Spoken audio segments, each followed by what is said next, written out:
father, which is my grandfather, the one killed my stepfather. So I was very angry as a kid, and I was very hateful towards my grandfather.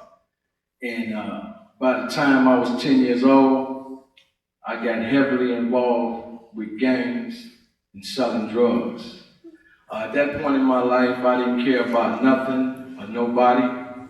If you weren't part of my crew, if you weren't part of my team, you didn't stand a chance dealing with me at that time. Crime in Detroit, another homicide, more tears, more pain. This is Black on Black Crime. Rob was like one of them major boxer, pit bull type guy. Cause when he around his mama, he's sweet as honey. If he around his mama, you'll think he was a church boy. He had a kind heart, but if you flipped Rob or you did anything to the crew, he was the one that you always gotta hold back. We've got to the point where we're scared to go to work, to make money Rob so we can pay our bills. Always gonna swing first. He always gonna pull his pistol first. He always the first one ready. Ain't no keeping tabs on him there. Rob went out there and handled his business. Yeah, and you can believe that. Met Steve Washington through Rob. Met him through a guy named Clifford Jones. Rob introduced me to Cliff, and Steve was his right-hand man, you know what I'm saying? And I met Cliff through some contacts I was doing back in the day, and we became friends through him. Go out and sell drugs and do all of that. But it's a flip side to that whole game. Your own family member will turn on you for drugs and money. Your own family member will kill you, turn you in, and do all of that, So it's no friendship when it comes to the drug trade, Because if you steal from somebody that's selling drugs, whether it's your family member or not, well then guess what? You liable to end up losing your life, So education is what I promote. Education is what gets you to where you need to be in life. Selling drugs is a very short life to live. It's a very dark life because you don't know when the feds coming in to kick your dough in. You don't know when the jack boys coming to rob you. When somebody finna set you up. Your own woman could set you up. Your own homeboy could set you up. But that's a dirty, dirty game.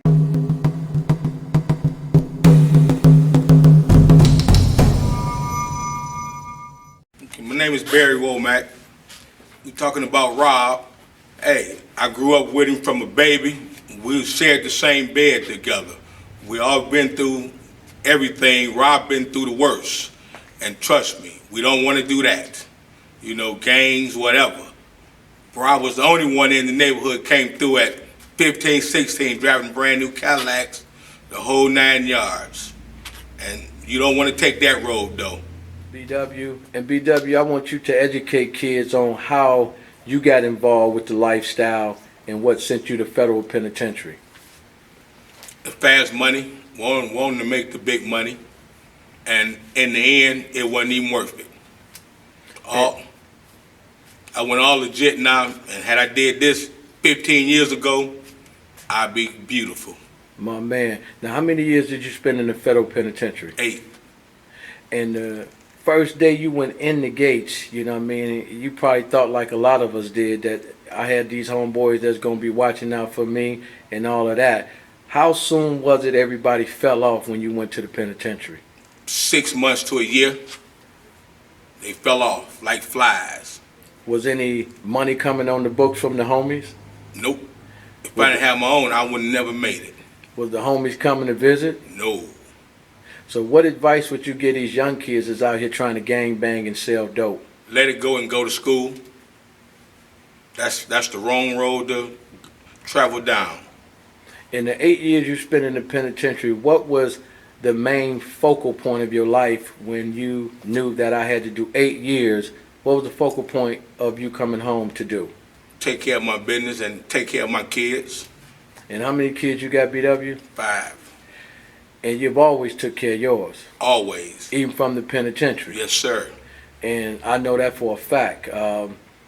When you went to the penitentiary, and I remember when I reached out to you, you said you was blew away when you got that letter. Tell them a little bit about that, BW. But, it was a letter of encouragement and all of that. I can remember that. And to shed a little light on these youngsters out here, because you played the game, I played the game, and we both lost in the end.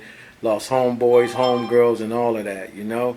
So with that being said, your last advice, along with getting educated, what else would you tell the youth? That's it, to get educated and let that go. That's the bottom line. Yeah, We that's the appreciate bottom you. line. You ain't gonna win if you ain't educated.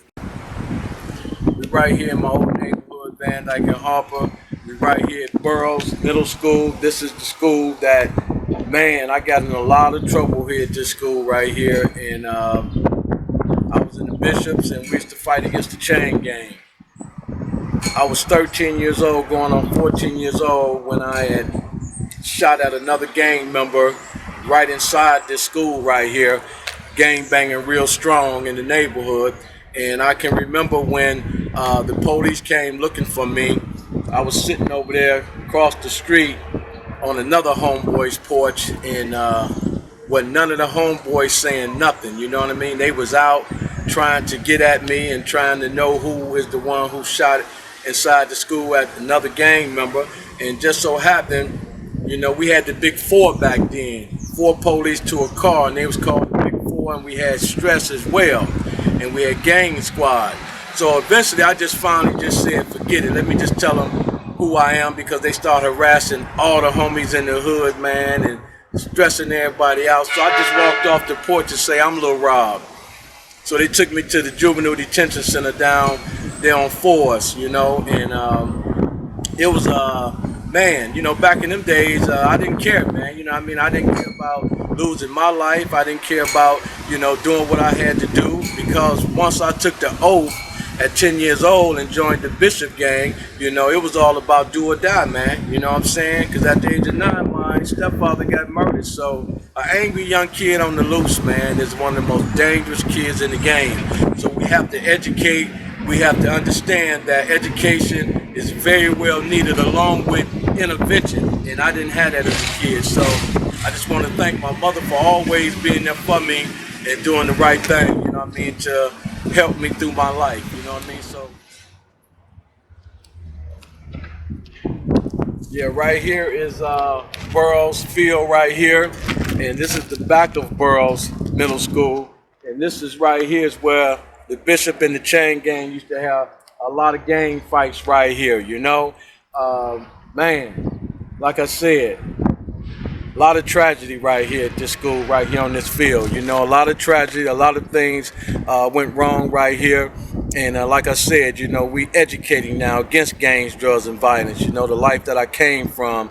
But right here on this field, Burroughs Field, is where a lot of things used to go bad, man. And coming out of school, you know, Bishop and the Chain Gang, right here on Burroughs Playground. But I'm on the Chain Gang side. This was the Chain Gang side.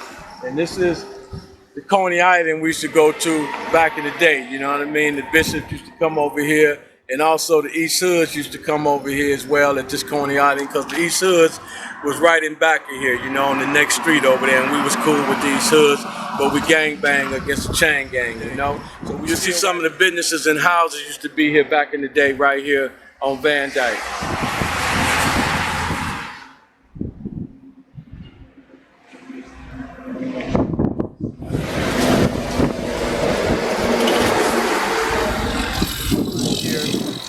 In 1977, when I was at Burroughs Middle School, like I said, you know, I was in the Bishop gang, and when I shot at another gang member inside Burroughs School, this is where they brought me to, right here at the youth home, right here, and I was on 4C, 4N, and 2N, you know what I'm saying? And I stayed in trouble here, right here, where everybody used to go out for rec. Right here, behind this wall. This was the recreation yard right here. And we also went to school in here too as well, you know. Still right here in my old neighborhood, right here on Harper. Right behind me in this open field right here, used to be a school called Trumley. And when my mother moved from down off Gallister Street, once again, this is the school that I went to right here. And I used to be in the junior ROTC as well before I started really gang banging over here in this neighborhood. And I became a staff sergeant right here in the junior ROTC before I really got full-fledged in the gang banging life, you know? And right here across the street used to be the Blue Chateau in a bowling alley right here. Me and some of the homies used to always, when it was real cold outside, we used to always go in the bowling alley and chill out, you know what I mean, and get warm before we got to getting back out here on the block, you know? And all down here, man, you know what I mean? This was just a gang-infested neighborhood, and a lot of bad things went on in this neighborhood right here, you know? Back in the old days, you know what I mean, tragedy happened right here, you know what I mean? A couple of the bishops got shot right here by drive-by shooting by the chain gang in St. Thomas and St. Cyr. This is where we used to all be at right here in front of Porsche Store. Yeah, right here is St. James Baptist Church. A lot of my family members went to this church. I also got baptized in this church right here. This is Fulford and Mount Elliott. And all the homeboys and everybody that used to hang out with me from this neighborhood, they all know what the business is. All right, we'll come this way. Like I said, this church was a great church back in the day, and this is what you see now. I'm studying my own neighborhood.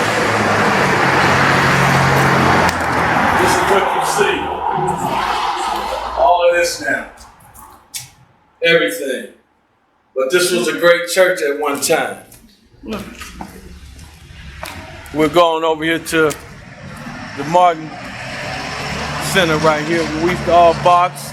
And I'll just drop one name on you. Me and my man Hurley Sneed used to be in here. My man Stuff in them. All of them used to be right here, you know? And we used to hang out here as kids in the gym.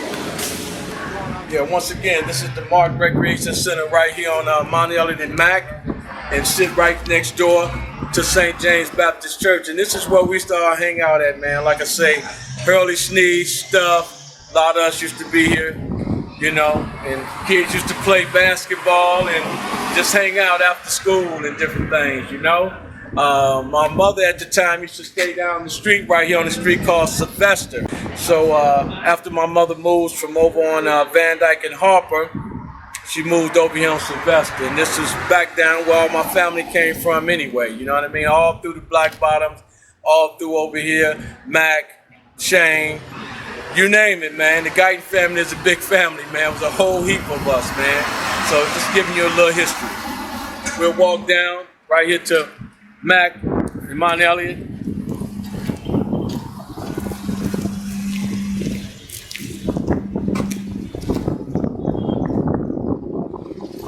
Real good times here in this neighborhood. Some real bad times, you know?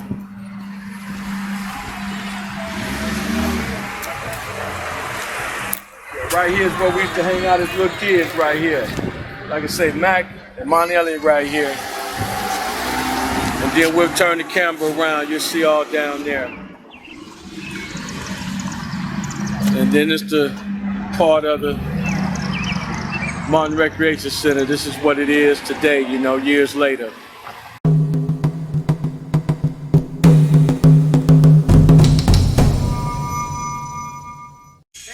To the Keep It Real show. I got a special guest right here with me, Lucinda Fierros. How you doing all the way from Arizona? How you doing, girl? Doing good. From Cincinnati. Well, we're glad to have you too. Sorry about all the weather. You know, Cincinnati, like Cal Williams said, you got 4 different flavors in here at all times. It'll be snowing in the next 5 minutes, girl. Buckle up. This is crazy town. This is crazy town. But I understand you're here to work on the book with Mr. Boyd. How's that coming along? It's going really good. We're revising the book. It's coming along really good. We're ready to go to the print shop pretty soon. Right. And everybody can't wait to get out there. A lot of people got a little tiny peek into Mr. Boyd's life, but soon they'll be getting the full story, just like you have, and we can't wait for that. So tell me about some of the things that you've been doing to get prepared for the book release. Just a lot of revising, getting a lot of more information about Mr. Boyd and the topic that he's writing on. Right. And The Streets Don't Love You Back is the topic, is the name of the book, right? Right. And we always say that that's our motto for the show also, that the streets don't love you back. And we always try to reach out to the kids and let them know that there is a different way out there, because people like Mr. Boyd and a lot of other people that they'll read about in the book has been through a lot of things that's real, and what they're going through right now is some fake foolishness, a lot of it, just to get rims on the cars and things like that. It's not about longevity and things like that, what they were trying to do back in the day. You know what I mean? So a lot of people caught up in the shuffle, and the book's going to help a lot of people out, so we can't wait for that. And the movement is geared towards teaching youth how to stay out of gangs and away from drugs. And so as we bring the movement forward, we want to talk to the teens and let them know that the streets don't love you back. Get out of the gangs, leave the drugs alone, and get on and get a good life.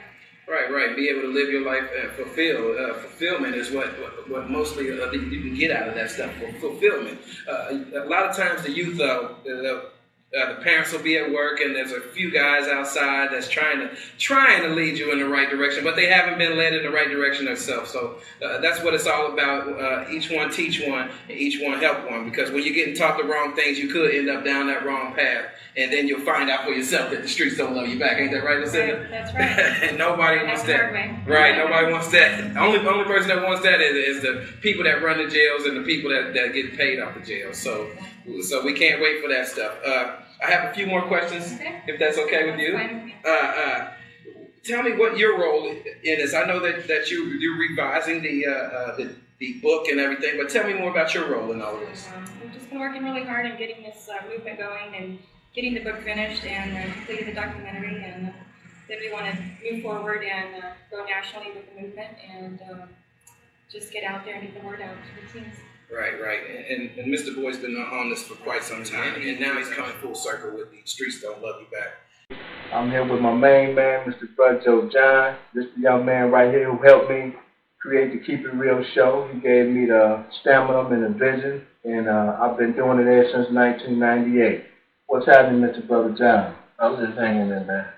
Tell these people, Mr. John, how long it's been, and how did the show get started when you gave me that vision? Well, and again, I want to say up front that you give me more credit than I deserve. You deserve it. But this is, as you say, 1998, somewhere in there, that a friend of mine brought you to me and told me you would be a good subject. And from there, as I've said before, that your vision was much stronger than mine. Even though I'd been doing it for TV for several years, and I was on a show called In and Around 452, I never had the vision that you had. You saw something that even now I'm flabbergasted over. Appreciate it. So as I say, I might have shown you the road, but it was your mind that created where this could go, and I admire you for that. Well, I appreciate it, Mr. Brother Joe John. And I just wanted everybody to see Mr. Joe John, because every time I mention the Keep It Real show, I have to always mention him and his wife named Miss John, because they're the ones that said that you should start a show. You know how to talk real good. And being a guest on his show, boom. Yeah, my name is Steve Brown. How everybody doing? Just another many efforts to get the word out that, gangs, drugs, violence, and all of that really ain't not the answer at all, and trying to enlighten some of these youths at an early age that when they get to that fork in the road, that they got to make the right decision. You know what I mean? That these drugs and guns and all this unnecessary violence is going on. It's real heavy with our younger generation, so we trying to catch them as early as we can, and try to steer them in the right direction. If it's just seeing somebody in the corner store or passing or at the parks waiting in the line or whatever, and hear some stuff, some of that negative talk that sound real crazy, might just lend a couple wise words to that person right there on the spot. I would tell all the parents that definitely get more involved in your kids' life, at least find out where they're going and who they're hanging with, things like that, and it don't hurt to follow up on their story every once in a while when they say where they at or what they was doing. So mainly cut a lot of it down a lot of the stuff that's going on now. And if these parents, the males, especially the males, as far as to the male sons, and the mothers and the fathers just get more involved and find out what your kids are doing and where they're going. You don't have to be so strict or restrict them from going, certain places.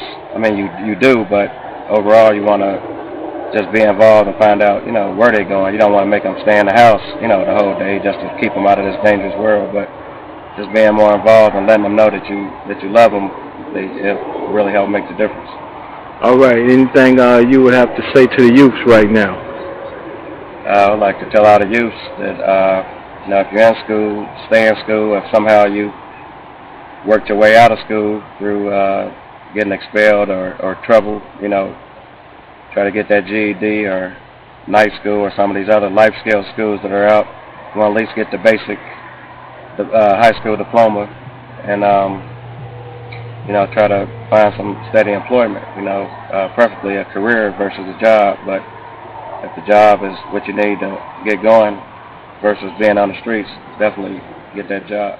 Hello, my name is Keith Gilbert. I'm the Director of Operations at Media Bridges in City, Cincinnati. I met Mr. Robin Boyd probably about 5 years ago when I first got here. He was one of the first producers that sort of showed me the ropes or helped me see which way was up around here. I remember receiving a copy of his book, The Streets Don't Love You Back, and I was real impressed with the entirety of Mr. Boyd's story. Now it seems like there's a movement has sprung up around Mr. Boyd and his book and his experience that I think is going to be tremendous benefit to the community. As a new program out, or he's working on called Change, which is going to look at the lives of people who manage to escape, or not escape, but to do their time after being abused by the streets, I guess, for years and years. People who were dealing drugs and people who were involved in gang violence and who somehow made it out the other side. And this program is supposed to let the youth know that there's no way to win from doing those types of things. So I'm backing Mr. Boyd 100%. Anything that I can do in my position to get his show out there to the community at large, I'm all with. And I'm hoping nothing for the best, Mr. Boyd. His website, by the way.